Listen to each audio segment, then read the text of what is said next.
Hello, everyone, and welcome to the MySpace podcast. I'm your host, Miley, and today I will be reviewing the book Bad Blood by Jennifer Lynn Barnes. This is book number 4 of the Naturals novels. So let's get into it. I give this book a 4 out of 5.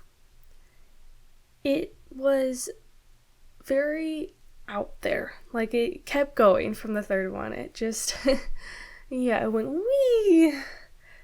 So, and there was confusing parts. So did not really know what was happening half the time. Not half the time, but there were some times where I'm like, what? So, yeah. And it was just, I was like, what's happening here? What? And it was just really hard for me to get through. There were times where I had to force myself to keep reading. I'm just like, I can't do this. And it was kind of just like the book was being dragged out and there were just a lot of filler parts. So, yeah. The plot. Okay. I'm going to start this off by saying that there may be spoilers in here, but not too bad as spoilers. It may actually give away the plot, but like,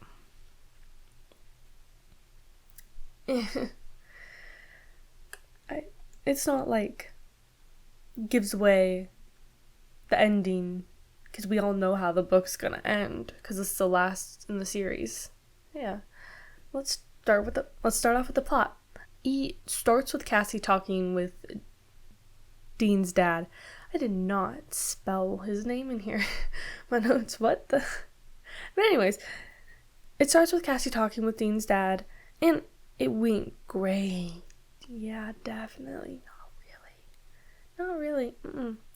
He basically said already that he knew about the serial killer group, and he actually says it here in this part.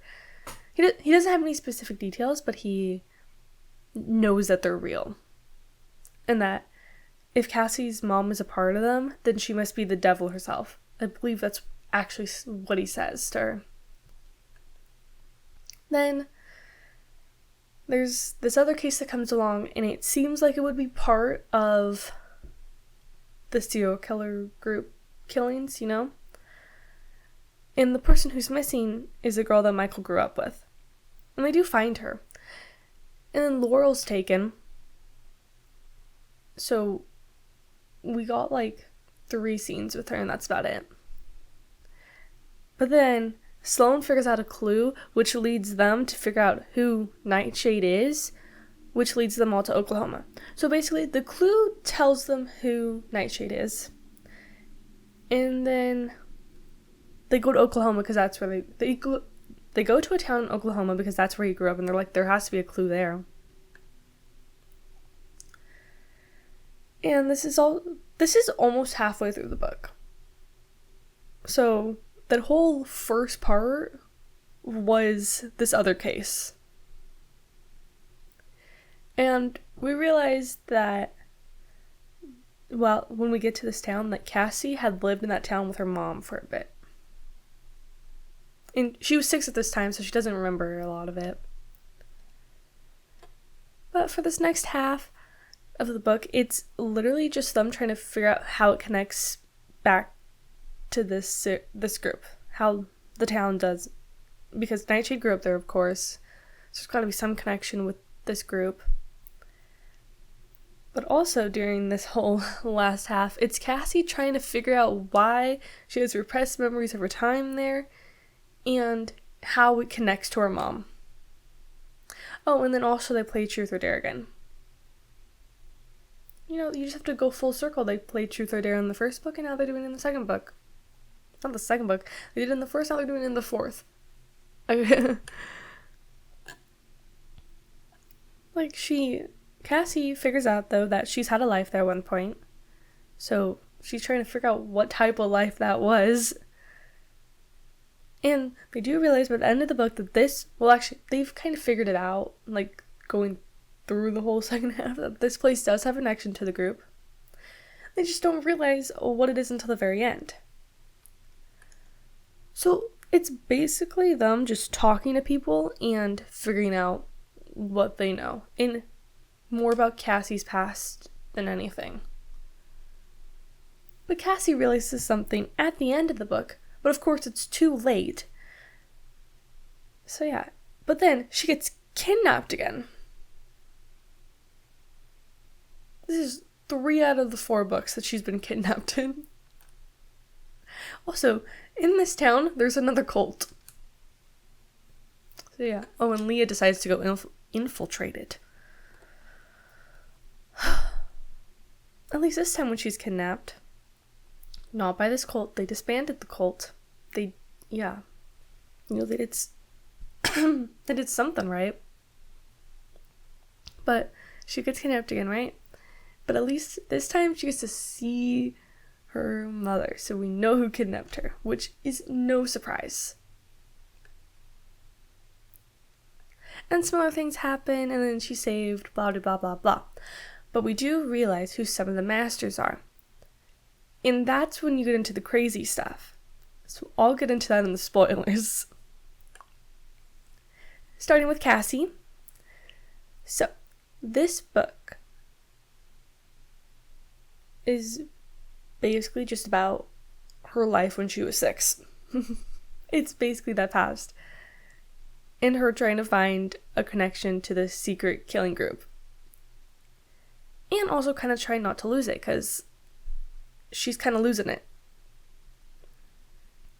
Because it does turn out, though, that she had lived in that town for a year.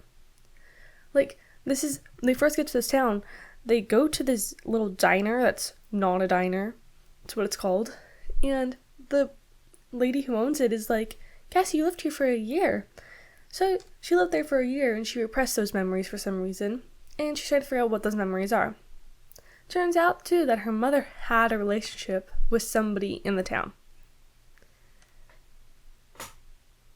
And then there's everything that happens at the end of the book. So this relationship, actually, it was a good relationship that her mother had. And some things happen. Dean, there's actually nothing about him. He's just kind of there. He's there for Cassie, and that's about it. Michael, I also don't have a lot to say about him either. He just kind of has problems. We meet his dad for the first time. We see their relationship, which isn't a good relationship. We already knew that. So, yeah. We also, meet his childhood friend, Celine. Leah. Next, I don't really have anything about Michael. She did live in a cult. She did kill someone when she was 9, and living in a cult is how she learned to lie, and also I believe the reason why she killed someone. Yes, I remember that was in the book. Michael and Leah's relationship. I'm not a big fan of it. I can't get behind it. It seems really toxic and really forced.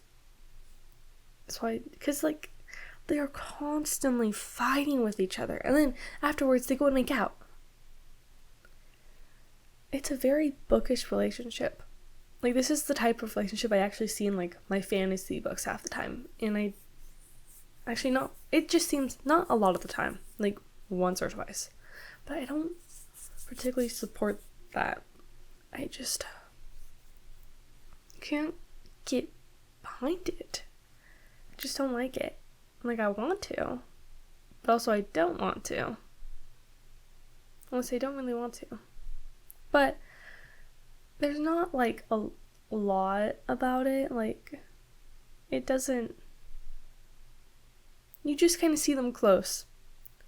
Yeah.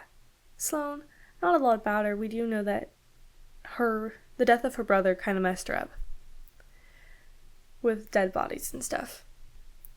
Celine. So she is Michael's childhood friend. So her parents are rich. She's a natural herself, because of course she is, right? She can basically tell what somebody's bone structure is and basically age them or de-age them. And if it's a skeleton, she basically draw what they look like. And she also has a thing for not telling people where she's going. So that leads to a lot. Like twice. Why she's kidnapped. Why she's gone. Yeah, why she just kind of disappears like twice in this book. It's because she just doesn't tell people. She's also gay and has a thing for Sloane. I'm totally here for this relationship. Totally. I love it. I want more.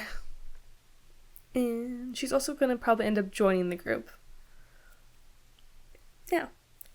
Before we go into the spoilers, I'm going to give some details about this serial killer group. There's 7 masters. I think they're probably called like the 7 masters, the whole group. I don't know what they're called. There's one, Pythia, I think it is, and 9. So, Pythia is the judge/jury of the group, and it's always women. It has to be a woman. And this is currently who Cassie's mom is. 9 is the child of the Pythia and one of the masters. And it probably can also be... Actually, I don't know. But yeah, 9 is the child. And then the 7 masters, they don't go by their actual names. They go by their number. So like 1, 2, 3, 4, 5, 6, 7, you know? And I don't completely know the numbers in the way, but I think it goes in this order: drowning, burning, impaling, strangling, stabbing, freezing, and poisoning. I know 5 is stabbing and 7 is poisoning, because 7 is Nightshade, and 5 comes up later. Spoilers! Okay, so these will all be pretty big spoilers, except maybe the first one, but they're all pretty big. They give away the end of the book. Number 1. So, Cassie's mom is dead, but still alive. She has a split personality that's basically taken over her. You can see it take over her throughout the whole book, because she's the little, like, killer part, you know? It says you and Bob. It's like a little, yeah. But it's from her perspective. So we see that. And we see it take over. And we see when it takes over. And we also learn, because Cassie gets out of her, that her name is Cassandra. Which, wow. Yeah. Number 2. Okay. So at the end of this book, this is what Cassie realized. She realizes that they've been looking for 9 all along, which I'm not sure how that makes sense, because I didn't know they were looking. I just thought, I don't know. So, like, it makes sense, but also doesn't. It just wasn't explained well enough. And also, who 9 is like a 90-year-old man, and keeps saying no to all the other 9s that are going to replace him, because he doesn't want to be replaced. And it's like, dude, you're going to die. So just say yes. Because they're not going to have a 9 at one. You're going to die and they're not going to have a 9. So you're just, yeah. 3. This is one of the masters. So they meet this lady who knew Cassie and her mom when they lived in this town, and was also the one who told her that she lived in this town for a whole year. Turns out that she was one of the masters, but was retired until they killed Nightshade. And she's also the one that drugs and kidnaps Cassie. She also drugs all the others, but she takes Cassie. So she's the poison master, basically. So she's 7. Number 4. Do you guys remember T.A. Jeff, or like Jeffrey? His name's with a G. I don't know if I talked about him. Probably didn't. But he was the TA in one of the classes, in a class. Basically, he was kind of a suspect of interest, because he was really into the Redding serial cases. Like, he knew everything about them. This is all in the second book. He is the one that is trying to be the next master. So he's doing the killings. He is burning people alive. But yeah, in girls so far. ones that have been working, that had been suspects in a case before, in one of the naturals cases. That was crazy. So we're bringing just everybody back, basically. I was like, wow. Okay. Number 5. This is the craziest of all the Master Revelations. I may or may not have cursed when I saw this. When this came out, I was like, what? So this is 5. This is how I know who 5 is. And that this is stabbing. 5 is Director Sterling. So the director of the FBI and Agent Sterling's father. What? When I don't understand. He just wants power. That's what I got from the conversation he had with Cassie. When, that revelation came out, yeah, that's how I feel. It was crazy. I was shocked. And I was in school reading this. I was like, oh my god. I was like, oh my gosh, really? Okay. Number 6. This is actually what happened at the end of the book. So this is kind of like the plot of the end. This is the whole storyline of that. So, Cassie is kind of tortured. Kind of. Emphasis on kind of, because she's poisoned. With the poison person uses. Yeah. And then she's healed. And then, when she's healed, she's in this, makeshift hospital room. And this is where we realize that Director Sterling is 5. Well, a retired master.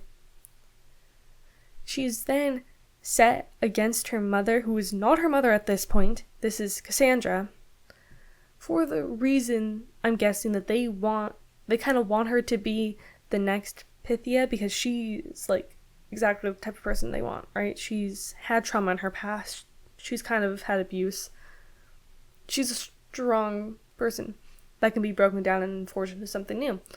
Which I'm pretty sure Dean's dad said this. However, Cassie is not going to kill her mother, of course, because she's not going to kill her mother. Now, this basically brings Lorelai back. So we see Lorelai for a good 2-3 pages.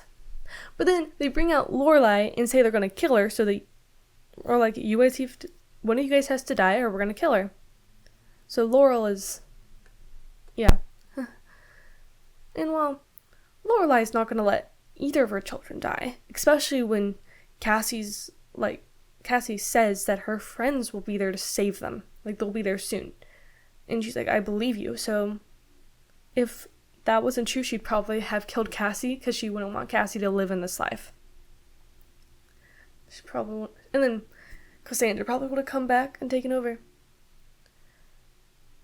So she tells Cassie to kill her. And of course Cassie's like, no, I can't kill you, you're my mother.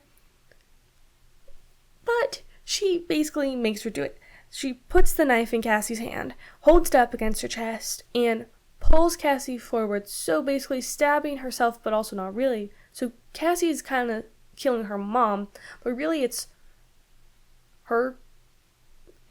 really her killing herself, kind of, Don't know if that makes sense, but Lorelai's dead.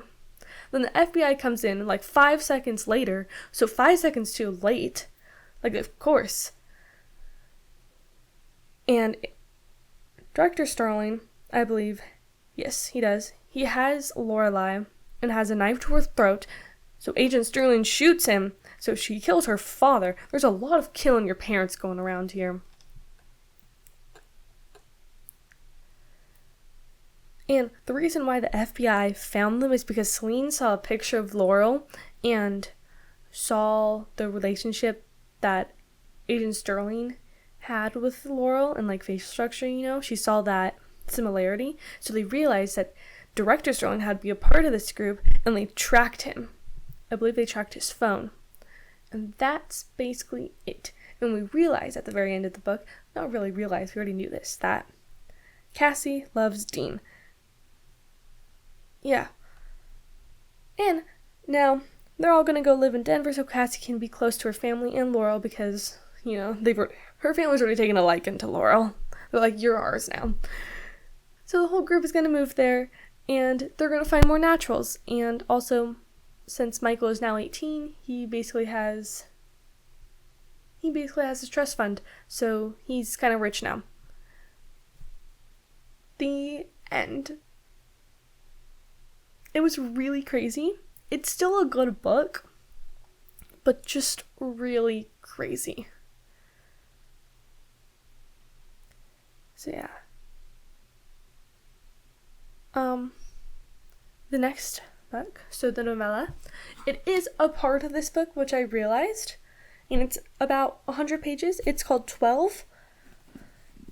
So yeah, it's gonna be fun. I will read it and make a little video on it, because it probably won't be that long, because it's not that long. It's like, yeah, you have like, it's like that, where is the camera? That long. So not that long, see, yeah. Anyways, that's it. Thank you for watching. And have a good rest of your day, night, year, week, life, blah, blah, blah, blah, blah. Okay, bye.